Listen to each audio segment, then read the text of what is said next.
이름으로 사랑합니다. 축복합니다. 우리 한번 인사 나누시기 바랍니다. 축복합니다.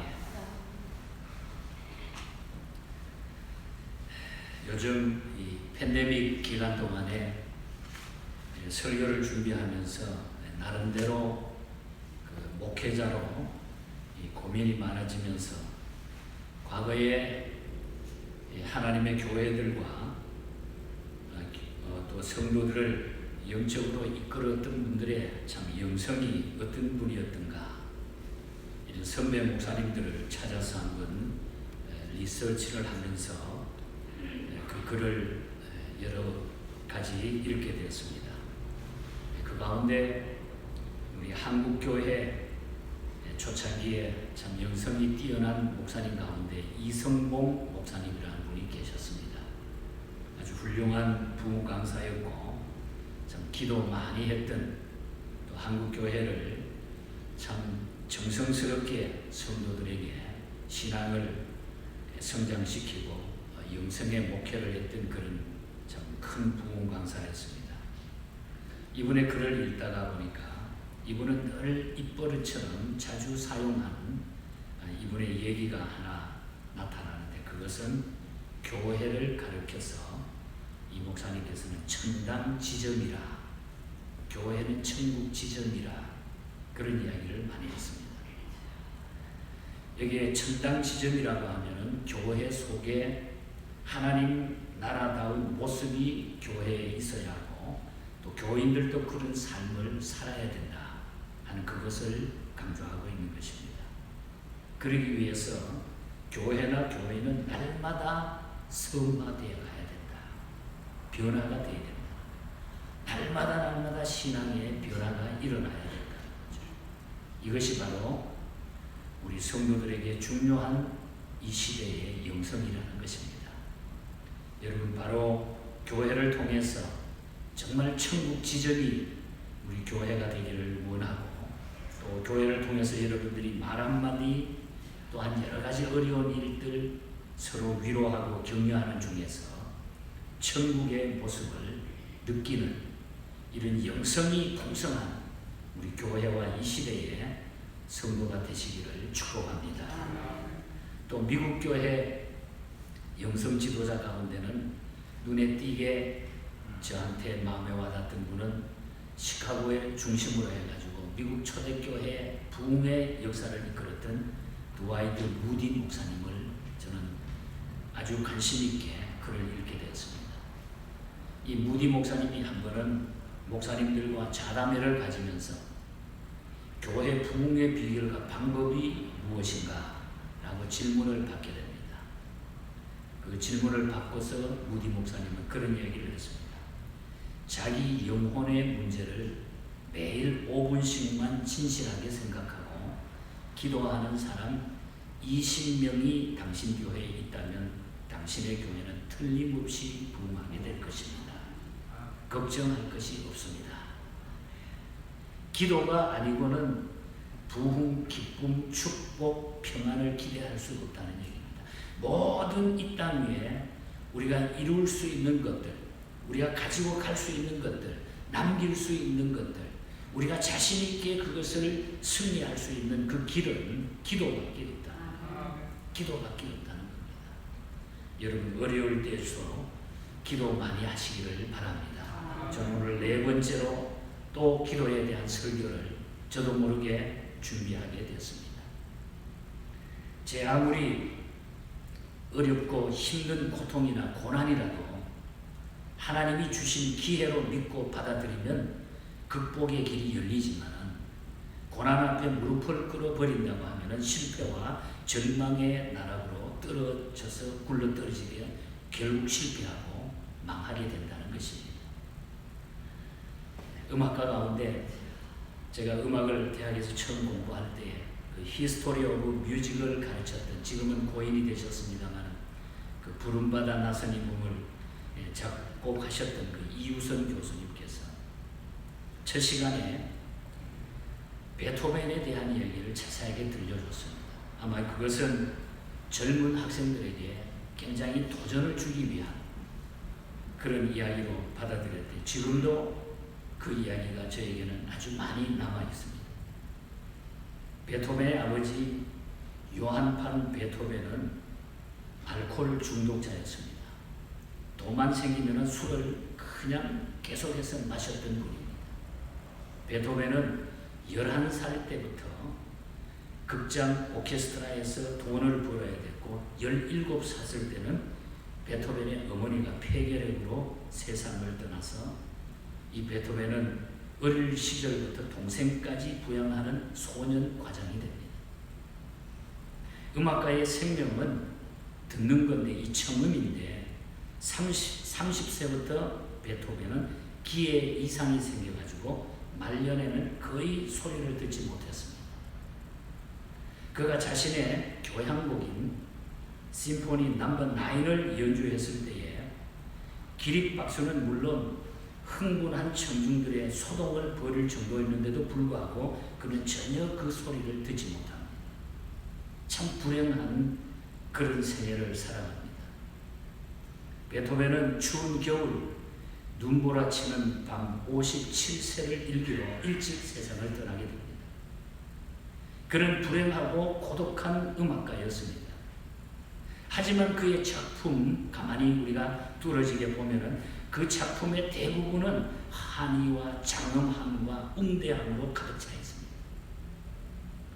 베토벤의 이 전기를 쓴 롤랑이라고 하는 분이 계시는데 이분은 그런 얘기를 합니다. 베토벤의 전기를 쓰면서 물질주의의 독침을 맞고 마비된 인간들, 썩은 이기주의 속에 빠져 질식해 죽어가는 인간들, 고독과 우울과 염려로 희망을 잃어버린 인간들에게 베토벤은 고통의 가치를 알려주고 환희의 맑은 공기를 불어넣었다.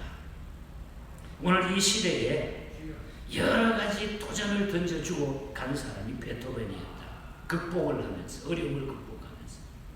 베토벤이야말로 절망, 고통, 불행, 상실 이것을 기회로 삼아 환희의 지평을 연 사람이었다. 이렇게 아주 칭찬을 하고 있는 모습을 저는 듣고 그것을 지금도 가슴에 새기고 있습니다. 피아노 연주곡 가운데 왼손을 위한 콘체르토 D라고 하는 작품이 있습니다. 폴 비트겐 슈타인이라고 하는 유명한 피아니스트가 있었습니다. 그런데 그분이 1차 세계대전 때 참전했다가 오른팔을 잃어버립니다. 전쟁에 나갔습니다. 피아니스트로서는 생명을 잃은 것입니다.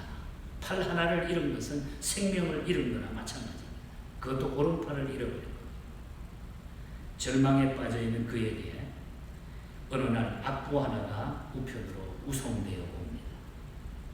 그 곡은 당시에 최고의 작곡자였던 레이블이라고 하는 사람이 만든 그런 곡이었습니다. 특별히 비트겐 슈타인을 위해서 특별히 작곡한 곡인데 곡명은 바로 Concert D in for the Left Hand라고 왼손을 위한 콘체르토, 왼손을 위한 콘체르토 D라고 하는 이런 곡을 만들어 가지고 바로 손 하나 남은 오른손을 잃어버린 비트겐 슈타인에게 이 곡을 보내옵니다.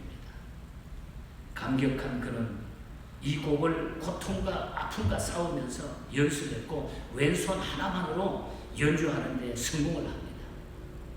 그 역시 절망과 고통과 좌절을 기회로 삼아가지고 대성공하는 유명한 피아니스트가 됩니다. 만일 비트겐 슈타인이 글을 썼다고 한다면 이런 내용을 썼을 것으로 믿습니다. 나는 왼손으로 콘체르토를 연주해냈다. 그런데 당신은 두 손, 두 팔을 가지고 있으면서 절망하고 왜 포기하고 사는가? 아마 베토벤은 이렇게 말할 것입니다. 나는 전혀 듣지 못하면서도 심포니 넘버 9을 연주했다. 그런데 당신은 두 눈으로 보고 두 귀로 들으면서 왜 낙심하고 왜 절망해서 살아가는가? 아마 이렇게 얘기했을 것입니다. 저는 지난주에 시편 143편을 설교했습니다. 다윗의 참회의 7대시 가운데 하나입니다. 오늘 또 설교하는 이 시편 32편은 7대 참회의 시 가운데 한 부분입니다. 시인 다윗은 아주 절망스럽고 또 자기가 범죄하고 고통스럽고 견딜 수 없는, 자기 생애에 견딜 수 없는 힘들고 어려울 때에 이 말씀으로 고백하고 이 말씀으로 찬양하는 그 모습을 보게 된다는 것입니다. 오늘 32편 6절 말씀을 중심으로 저는 설교를 하려고 합니다. 오늘 6절은 이렇게 이야기하고 있습니다. 경건한 자는 주를 만날 기회를 얻어서 주께 기도할지니라. 진실로 홍수가 범람할지라도 저에게 미치지 못하리라. 다윗도 70세에 세상을 떠날 때까지 수없는 기회를 만났고 어려움을 겪어야 했던 것이 다윗의 생애였습니다. 어린 나이에는 골리앗을 이긴 것도 또 하나님이 주신 기회였고, 목동 출신 다윗에게 이스라엘의 제2대 왕이 되게 하신 것도 하나님의 기회였습니다. 위기도 많았습니다. 골리앗과 맞선 것도 따지고 보면 목숨을 건 위기였습니다. 살아남을 가능성은 1% 미만이었습니다. 그런데 그 위기를 기회로 잡은 것입니다. 질투로 눈이 어두워진 사울이 병력을 동원해가지고 다윗을 죽이겠다고 추격했을 때도 이 다윗에게는 엄청난 위기였습니다. 그때 상황에서, 그 상황에서 왕이 지휘하는 추격대를 당해내거나 피하는 것은 힘든 일입니다. 도저히 이길 수 없는, 피할 수 없는 일이었습니다. 하지만 그는 그 위기를 기회로 잡았다는 것입니다. 왕이 된 후에 사랑하는 아들 압살롬이 반정부 구테타를 일으켜가지고 아버지를 죽이고 왕이 되겠다면서 군대를 동원해서 추격 작전을 펴고 있을 때도 다윗의 생애에는 큰 위기였습니다. 또한 자기의 지위를 이용해서 자기 부하인 아내 바세바를 취하는 것도 자기 생애의 큰 위기였습니다. 그러나 그런 위기도 극복하고 전화위복의 기회를 그 위기를 통해서 만들어 나갔다. 이런 경험을 가진 그였기 때문에 오늘 본문 6절에서 기회를 얻어서 주께 기도하라. 기회를 타서, 기회를 얻어서 주께 기도하라. 그리하면 진실로 홍수가 범람해져도 미치지 못할 것이니라. 6절이 주는 세 가지 교훈을 간단하게 오늘 살피려고 합니다. 첫 번째는 기회를 얻으라고 하는 얘기예요. 우리가 기회를, 모든 것에서 기회를 얻으라는 것입니다. 스포츠 용어긴 합니다만은 스포츠에서는 이 타이밍이라고 하는 말을 많이 해요. 타이밍. 야구에서도 그렇고, 그리고 찬스라고 하는 말을 많이 써요. 찬스. 그리고 야구에서 적시타, 그리고 결정골. 이런 등등은 스포츠 용어입니다. 적당할 때 그 기회를 놓치지 않고 골을 터뜨리는 것을 말하는 겁니다. 득점을 내는 것을 말합니다. 주를 만날 기회를 얻으라고 하는 이 말의 뜻은 적당할 때 주님을 만나라는 것입니다. 즉 필요할 때 주님을 만나라는 것입니다. 그러면 언제, 어느 시간이 주님을 만나야 할 시간입니까?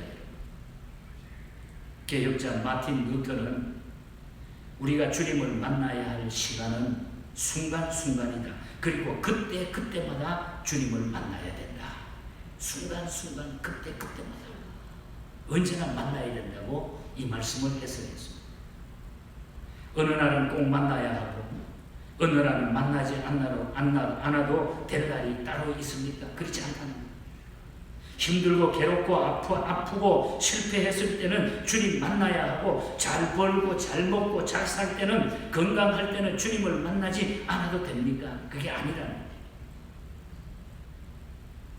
요즘 밖에 다니지를 못하니까 집에 들어가면은 저희 집들에 큰 화분에다가 레몬 추리 하나를 심어놨어요.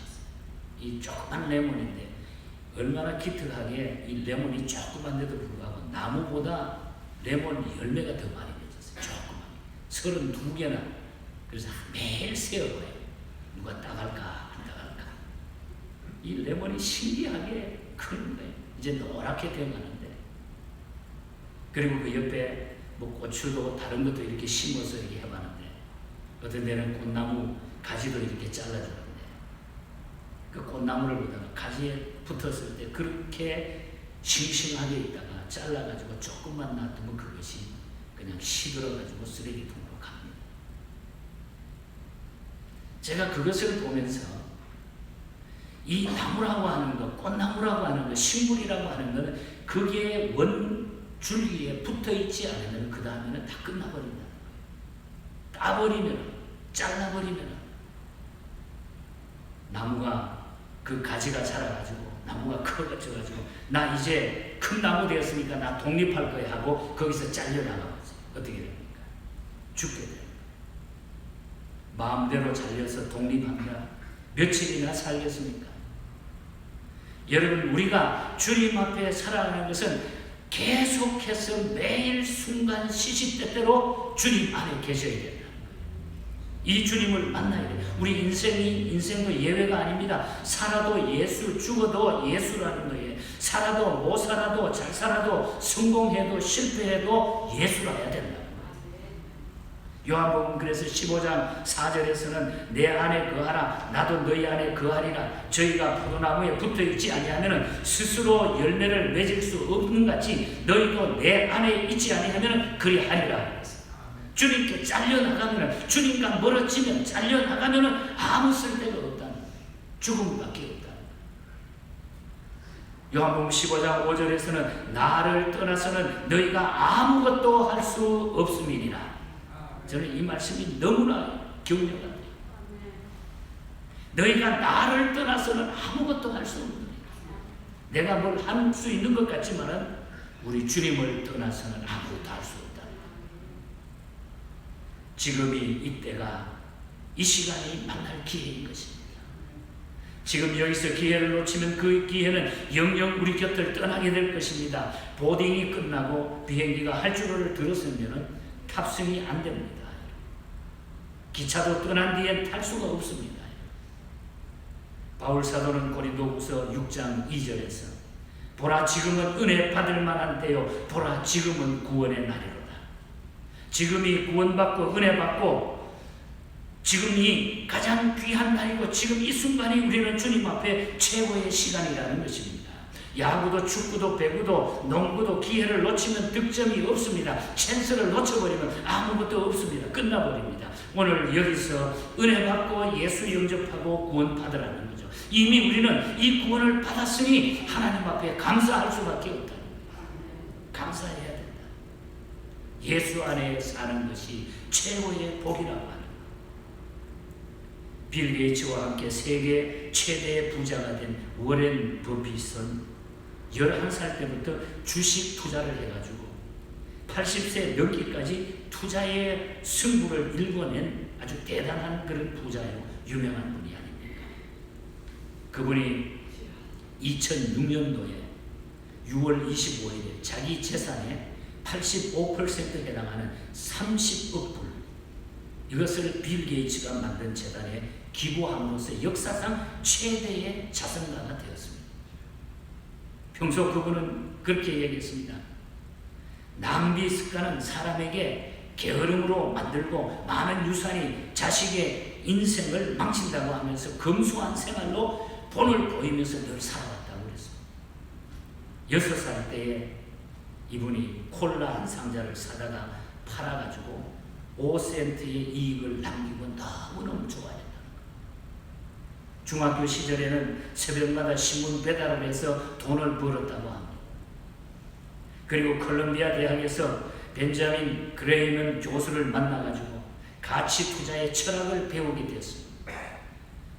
그 역시 모든 기회를 그때부터 선용했고 그 기회를 잡았습니다. 우리는 주님 만날 기회를 놓치지 않아야 됩니다. 여러분. 지금 여기서 그 기회에 장소가 된다고 하는 것을 기억하시기 바랍니다. 오늘이 지금이 이 자리가 우리는 주님 만날 기회고 주님과 나와의 결심의 기회고 타이밍이라는 거예요. 그걸 놓치고 나면 득점이 없어지게 되는 거예요. 결심하시기를 축복합니다. 하나님과 여러분과의 관계를 결심하시기 바랍니다. 다윗은 기회를 얻었어. 너무 힘들어가지고 범죄하고 실패하고 너무 힘들어가지고 하나님 앞에 엎드려 너희가 기회를 얻으라, 기회를 얻으라. 나는 이 어려운 기회를 하나님 앞에 축복의 기회로 바꾸었다. 이걸 찬송합니다. 그리고 두 번째는 기도하라는 얘기입니다. 6절을 보면 주를 만난 기회를 얻어서 주께 기도할지니라. 다윗이 쓴 시편의 대부분은 기도로 구성이 되어 있습니다. 이스라엘 초대왕 사울은 40세에 왕이 되어가지고 40년간 나라를 다스리다가 80세에 세상을 떠나죠. 그 다음에 이대왕 이 다윗은 30세에 왕이 되어가지고 40년간 나라를 다스리고 70세에 이 세상을 별세했습니다. 그리고 솔로몬은 그 다음에 대를 이어서 20세에 왕이 되어가지고 40년간을 왕노릇 하다가 60세에 세상을 떠나게 됩니다. 세 왕 모두 40년간 나라를 다스렸지만 사울도 솔로몬도 다윗에게 비길 수가 없습니다. 그 이유는 왕이 되기 전에도 왕위에 있을 때도 기도했기 때문입니다. 다윗은 시편 34편 6절에서 다윗은 이렇게 이야기합니다. 이 곤고한 자가 부르짖음에 여호와께서 들으시고 그 모든 환난에서 구원하셨도다. 이 곤고한 자가 부르짖음에 여호와께서 들으시고 그 모든 환난에서 구원해 주셨다. 어떤 일 가운데서도 기도했어요. 다윗은 그때마다 하나님은 그를 붙잡아 주셨다. 그리고 34편 15절에서는 여호와의 눈은 의인을 향하시고 그 귀는 그들의 부르짖음에 기울이시는도다. 전부 기도해야 되는 거예요. 34편 17절에서는 의인이 부르짖음에 여호와께서 들으시고 그들의 모든 환난에서 건지셨도다. 전부 기도했을 때 하나님은 도와주시고 건져주시고 하나님이 함께 해준다. 이런 기도 신앙과 기도신은 구구절절 시편을 보면 쓰여져 있어요. 다윗에게는 전부 이 기도의 시로 쓰여져 있어요. 하지만 사울 왕은 기도했다는 말도 없고 기도한 일도 없습니다. 솔로몬 역시 3000개의 잠언을 만들고 1500개의 노래를 지었지만 기도시나 기도 노래는 거의 없습니다. 그런데 다윗은 기도하는 왕이었어요.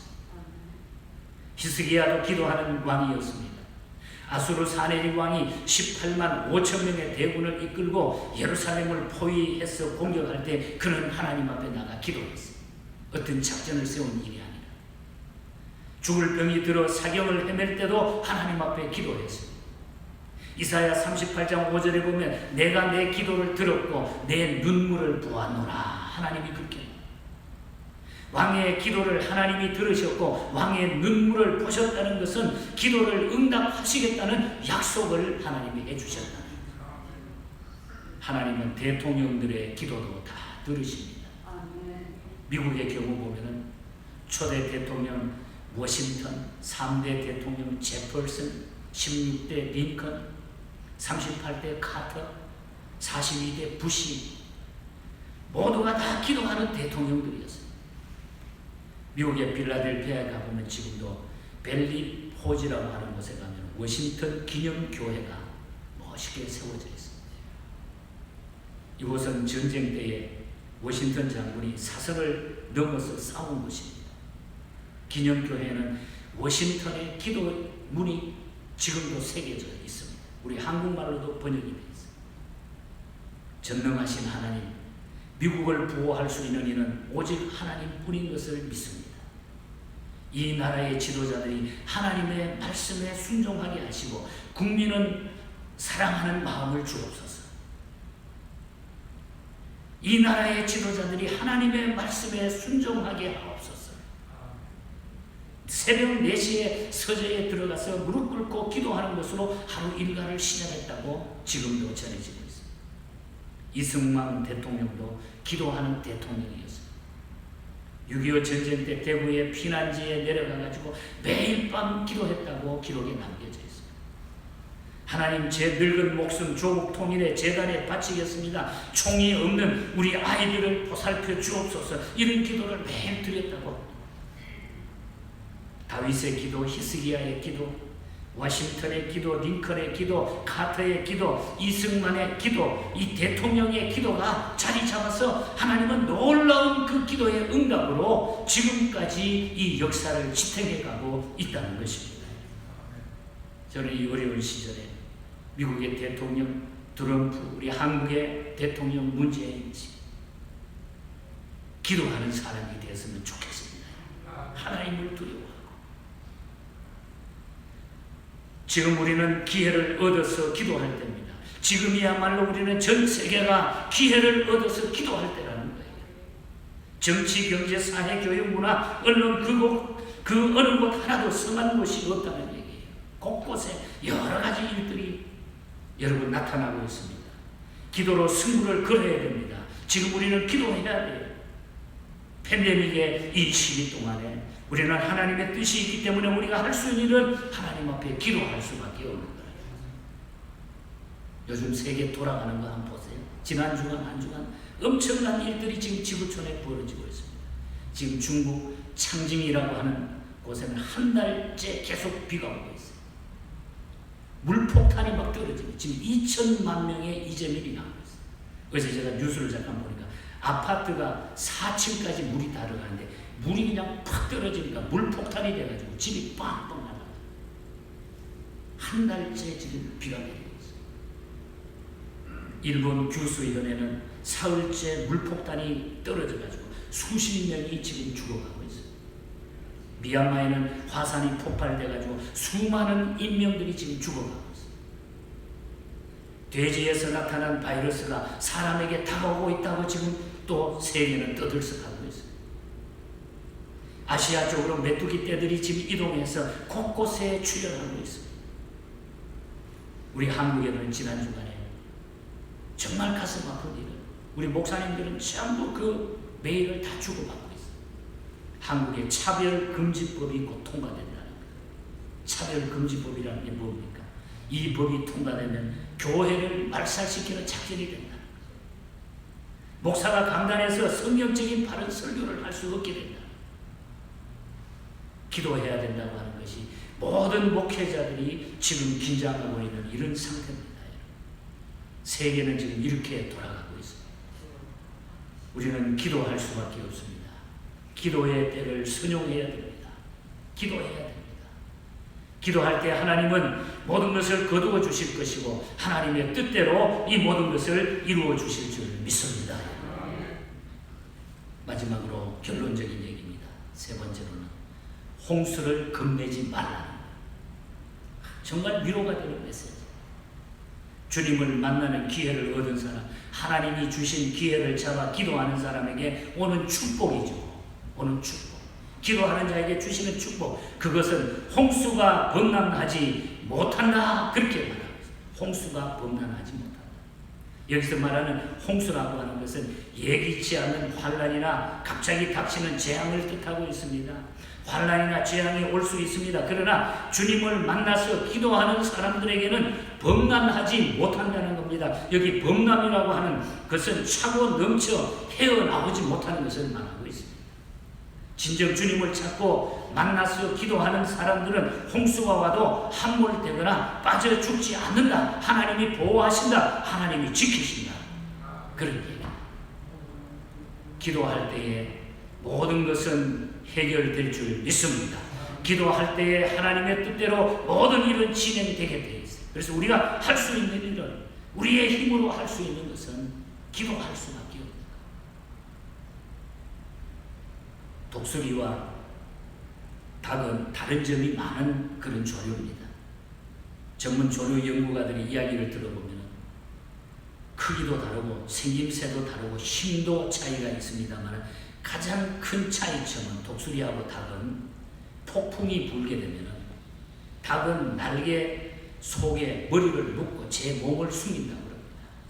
고개를 팍 집어넣고 자기 몸을 숨긴다고 합니다. 하지만 독수리는 폭풍이 불면 날개를 쫙 펴는다. 날개를 펴고 폭풍에 제 몸을 맡기고 더 멀리 더 빨리 더 안전한 곳으로 날기 위해서 쫙 난다. 그걸 이용해서 여러분 홍수를 겁내고 폭풍을 겁내고 환난과 고통을 겁내는 사람이 있는가 하면 그것을 하나님의 기회로 삼고 일어서고 날개를 펴는 사람들이 있습니다. 믿음의 사람들은 날개를 펴는 것입니다. 저는 그래서 어떤 생각을 했는가, 저 개인의 생각인지 모르지만 우리 성도들이 정말 기도의 용사가 된다고 하면 주중에라도 아무도 없어요. 교회 보면 조용하고 넓은 장소에 너무 좋아요. 제가 기도해 보니까 장 목사님도 우리 정장로님도 가끔 혼자서 기도해요. 낮에 시간 있는 분들 한 분씩 아무 때나 오셔가지고 기도하고 가세요. 사람이 많이 모였을 때 여러분 불안하다고 하면 우리가 기도하는 일에 우리가 최선을 다, 물론 가정에서도 기도하시지만 주님께 우리가 확실한 이 믿음을 가지고 살아갑니다. 하나님의 역사는 반드시 일어나게 될 줄 믿습니다. 승자는 기회를 잡는 사람입니다. 기회를 잡는 사람이 승자가 되는 거예요. 야구의 경우 타자를 향해서 투수가 던진 강속구 시속 95마일로 날아오는 공을 겁내는 타자는 홈런 왕이 못 됩니다. 스트라이크 아웃밖에 안 돼요. 기회를 잡아서 적시타를 때리는 사람이 홈런을 날리는 겁니다. 기회를 얻어라. 기회를 얻어라.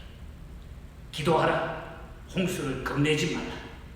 오늘 보면 6절 속에 나타난 이 메시지가 이 어려운 이 시대에 우리가 이것을 이길 수 있는 용기를 주는 능력을 얻는 하나님의 메시지가 되기를 축복합니다. 여러분. 마지막 얘기 하나 하고 말씀을 마치겠습니다. 워싱턴시의 하워드 대학 총장을 역임한 복음주의자 목사님 가운데 제레미야 랭킨 목사님이 계십니다. 미국 교회 초창기에 많은 찬송시를 쓰고 교육계에 큰 공을 세웠던 이 제레미야 랭킨 목사님입니다. 이분이 너무너무 힘들고 어려워가지고 날마다 하나님 앞에 엎드려 학생들을 위하여 교회를 위하여 자기 사역을 위해서 기도했습니다. 그럴 때마다 하나님은 기도를 통해서 놀라운 응답과 하나님이 그 길을 열어주셨습니다. 그래서 이분이 찬송시를 하나 쓰게 되는데 그것이 바로 오늘 우리가 마지막에 부를 484장 찬송입니다.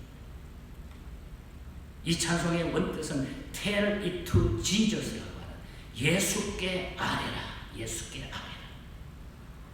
8번이나 예수께 아뢰라고 이 찬송 속에 고백을 하고 있어요.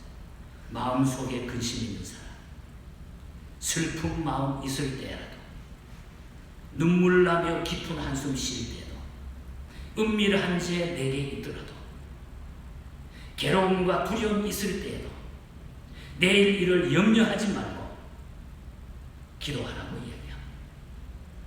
죽음 앞에 겁을 내는 자여 주 예수 앞에 달에오라. 하늘나라 바라보는 자여 주 예수께 아뢰라. 주 예수 앞에 달에오라. 주 우리의 친구니 무엇이나 근심하지 말고 주 예수께 아뢰라. 후렴 가사를 보면 무엇이나 근심하지 말고 주 예수께 아뢰라. 주님은 우리의 친구가 되어주셨어요. 무엇이든지 구하는 대로 우리에게 응답하시리라. 여러분, 하나님의 기회를 얻으시기를 축복합니다. 여러분, 이 기회를 통해서 여러분 홈런을 치시기 바랍니다. 여러분 생애에 축구에 골을 넣으시기를 바랍니다. 이 놀라운 역사가 이 어려운 때에 여러분의 가정에, 여러분 자신의 우리 교회 안에 큰 승리로 나타나기를 주님 이름으로 간절히 축복합니다.